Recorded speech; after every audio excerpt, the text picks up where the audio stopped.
अहिल्यानगर शहरासह जिल्ह्यात खुनाची मालिका सुरूच आहे। गेल्या 1.5 महिन्यात 11 खून झालेत। त्यापैकी शिर्डी, दाणेवाडी, नारायणडोह येथील खुनाच्या तपासाचे मोठे आव्हान पोलिसांसमोर होते।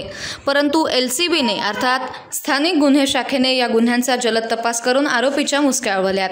नुकत्याच झालेल्या दाणेवाडी येथील खुनाच्या गुन्ह्याची उकल देखील LCBने केली आहे। दरम्यान या खुनाचा तपास पूर्ण होत नाही तोच आज सायंकाळी निंबळक बायपास परिसरात आणखी एक मृतदेह आढळून आलाय। खुनाच्या या घटना रोखण्यात पोलीस प्रशासन अपयशी ठरत असलं तरी आरोपींना तात्काळ गजाआड करण्यात मात्र LCB यशस्वी ठरते।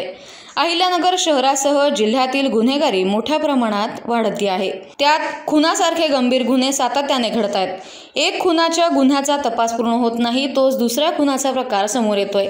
श्रीगोंदे तालुक्यातील दाणेवाडी येथे 19 वर्षीय तरुणाचा निर्घृण खून केल्याचा प्रकार नुकताच समोर आला। दाणेवाडीसह परिसरातील गावांमध्ये भीतीचं वातावरण यामुळे निर्माण झालं होतं। तसेच गुन्ह्याच्या तपासाबाबत पोलिसांवर मोठा दबाव होता। अशा परिस्थितीत LCBने जलद गतीने तपास करून आरोपीला अटक केली। शिर्डी येथील संस्थांच्या 2 कर्मचाऱ्यांच्या खुनाच्या तपासाचं देखील मोठं आव्हान होतं।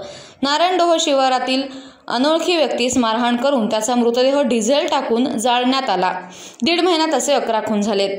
हे गुन्हे वेगवेगळ्या पोलीस ठाण्यांच्या हद्दीत झाले असले तरी तपास मात्र LCBने तडीस नेला। केवळ तपास नव्हे तर सर्व खुनाच्या गुन्ह्यातील आरोपींना बेड्या देखील ठोकल्या।